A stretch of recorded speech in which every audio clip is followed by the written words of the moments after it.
Hello guys, welcome back to my channel Little Joy. তো কেমন আছো তোমরা সবাই? আজকে ছিল পৌষ সংক্রান্তি। তো পৌষ সংক্রান্তি তোমাদের অনেক অনেক শুভেচ্ছা। তো আজকে কিন্তু বাঙালিদের বেশিরভাগ ঘরে নানা রকম পিঠে বানানো হয়। আমাদের বাড়িতে কী কী পিঠে বানানো হবে সেটাই তোমাদের সাথে শেয়ার করবো। তো চলো ভিডিওটা স্টার্ট করা যাক।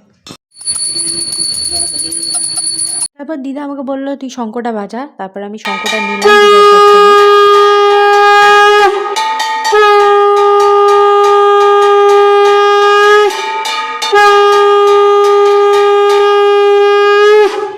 এই 3টা নারকেল দিয়ে আজকে পিঠা তৈরি হবে। আর এখানে দেখতেই পাচ্ছ আমার দিদা এখানে দুধের প্যাকেট থেকে দুধ বের করে নিচ্ছিল, কারণ দুধটাকে ভালোভাবে জাল দিতে হবে। আর এখানে আমি পিঠে খাবো দেখে এত খুশি ছিলাম, তোমরা দেখে বুঝতেই পারবে।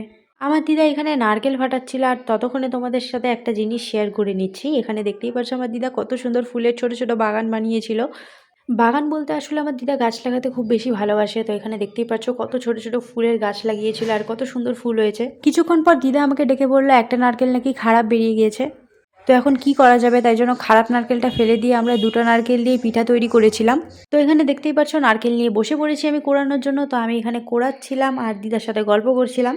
আগে খুব একটা পারতাম না নারকেল কোড়াতে, কিন্তু এখন দেখি না পেরেই গেছি। এখানে দেখতেই পাচ্ছ তোমাদেরকে দেখিয়েও দিলাম। আর এখানে একটাই বাকি ছিল, তারপর এখানে নারকেল কোড়ানো কমপ্লিট। আর এদিকে দেখতেই পাচ্ছ গুঁড়ো আমি কুড়িয়ে রেখেছিলাম। তো আমি তোমাদেরকে বলছি যে আমি করেছি, আমি। আর এখানে তোমরা দেখতেই পাচ্ছ আমার দিদা এখানে দুধটা জাল দিয়ে রেখেছিল। তারপর ময়দাগুলো প্যাকেট থেকে বের করে আমি এক এক করে ভালোভাবে চেলে নিচ্ছিলাম।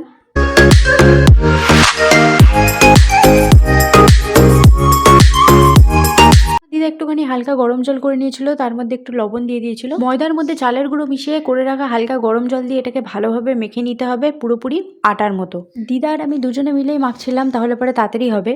আর হ্যাঁ, আজকে কিন্তু আমরা বানাবো চষি পিঠে আর পাটিসাপটা। তো সবার প্রথমে কিন্তু আজকে চষি পিঠে হবে, তো সেটার জন্যই আমরা সব কিছু রেডি করছিলাম। আর আমার কিন্তু সব থেকে বেশি ভালো লাগে পাটিসাপটা খেতে। তোমরা কোন পিঠে ভালোবাসো অবশ্যই কিন্তু কমেন্টে জানিও। তো এখানে তোমরা দেখতেই পারছো ময়দা দিয়ে আমাদের অনেকটা কমপ্লিট হয়ে গেছে এখানে চষির শেপ দেওয়া। আর আমার দিদা যে দুধটা জাল দিয়ে রেখেছিল সেটাই বসিয়ে দিল, আর ভালোভাবে এটাকে গরম করে নিতে হবে। দুধটা ভালোভাবে জাল দেওয়া হয়ে গেলে এখানে বানানো চষিগুলোকে আস্তে আস্তে দিয়ে দিতে হবে। লাস্ট বড় থালার মধ্যে যেগুলা ছিল সেগুলা এখন আস্তে আস্তে দিয়ে দেওয়া হবে। আর এখানে খুব সাবধানে করতে হবে, কারণ যেহেতু ময়দা দিয়ে ভালোভাবে এটাকে ছোট ছোট শেপ দেওয়া হয়, তো লেগে যাওয়ার চান্সটা থাকে একটার সাথে আরেকটা, তাই জন্য আস্তে আস্তে করে দিয়ে দিতে হবে। পিঠে নামানোর কিছুক্ষণ আগে আমরা গুড় দিয়ে দিয়েছিলাম পরিমাণ মতো, কারণ অনেক সময় গুড়টা ফেটে যাওয়ার চান্স বেশি থাকে প্রথম দিকে দিলে, তাই জন্য আমার দিদা সবার লাস্টে গুড়টা ইউজ করেছে, দেখতেই পাচ্ছি। তারপর গুড়টাকে মিক্স করে নামিয়ে নিলেই রেডি আমাদের এখানে চষি পায়েস। পাটিসাপটা বানানোর জন্য এখানে নিয়ে নিয়েছিল ময়দা, তার মধ্যে পরিমাণ মতো সুজি, পরিমাণ মতো চালের গুঁড়া, পরিমাণ মতো গুড় আর পরিমাণ মতো দুধ। তারপর ভালোভাবে মিক্স করে নিতে হবে।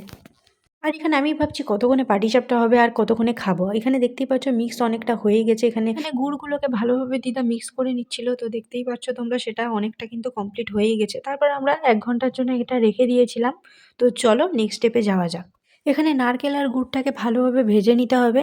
তোমরা কেউ এত বেশিও ভেজে নেবে না, যাতে মানে কড়াইয়ের মধ্যে লেগে যায়। তো হালকা হালকা করে ভাজবে আর মিডিয়ামে রাখবে গ্যাসটা, তাহলে পরে ভাজাটাও তাড়াতাড়ি হবে আর পুড়বেও না। তো দিদা এখানে পাটিসাপটা বানানো শুরু করে দিয়েছে, আর তোমরা দেখলে বুঝতেই পারবে অনেকটা কিন্তু গোলা রুটির মতোই লাগছিল। তারপর এখন দিবে নারকেল, আর এটা কিন্তু খেতে খুবই বেশি ভালো লাগে। আর আমার নারকেল খুব একটা পছন্দ না হলেও কিন্তু গুড় আর নারকেল যখন একসাথে হয় সেটা কিন্তু খেতে বেশ ভালো লাগে। আর আমার দেখেই কিন্তু লোভ লাগছে এখন। আর আমাদের কিন্তু নারকেল কম পড়ে গেছিলো, কারণ 3টা নারকেল আমরা নিয়েছিলাম, কিন্তু পরে গিয়ে একটা নারকেল যেহেতু খারাপ বেরিয়ে গেছিলো, তো আমরা দেখছি ওটাই যে নারকেল দিয়ে হবে কি না এইটুকু নারকেল। তো ওইভাবেই করেই ম্যানেজ করে আর কি আমার দিদা বানিয়েছে। তো চলো আমার সাথে সাথে তোমরাও একটু ভিডিওটা দেখে নাও।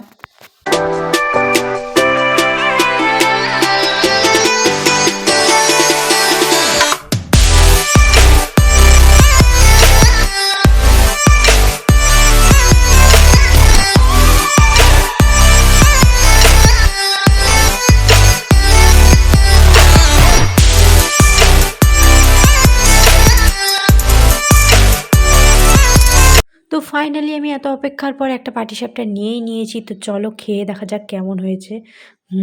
সত্যি বলতে গেলে কিন্তু দারুণ হয়েছিল গাইস। পুরোপুরি 1 বছর পর এই পাটিসাপটা খাওয়ার মধ্যে যে শান্তি আছে সেটা কোথাও নেই। এই একমাত্র এই পিঠাটাই যেটা আমার খুবই বেশি ভালো লাগে। আমার সাদা পায়েসও খুব একটা ভালো লাগে না, আমার গুড়ের পায়েসটা আমি খুব বেশি পছন্দ করি খেতে।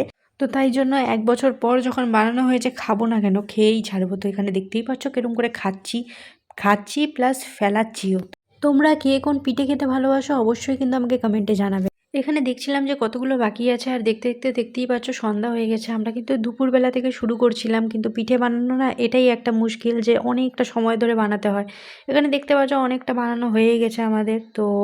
আর হ্যাঁ, আরেকটা জিনিস কি, এই যে চষি পিঠে এখানে তোমাদেরকে ভালো করে দেখিয়ে দিচ্ছি, তখন গরম ছিল দেখে দেখাতে পারিনি আর কি। তো বন্ধুরা, আমি কালকে অনেক তাড়াতাড়ি ঘুমিয়ে পড়েছিলাম, তাই জন্য ভিডিওটা এন্ড করা হয়নি। তো আমি ভিডিওটা এন্ড করব, আবারও নিয়ে আসবো তোমাদের জন্য নতুন নতুন রান্নার ভিডিও। তো চলো ভিডিওটা আমি এন্ড করছি। ভালো লাগলে অবশ্যই একটি লাইক করে দিও, কমেন্ট করে দিও, আর আমার চ্যানেলটিকে কিন্তু সাবস্ক্রাইব করে দিও। দেখা হচ্ছে নেক্সট ভিডিওতে। টাটা।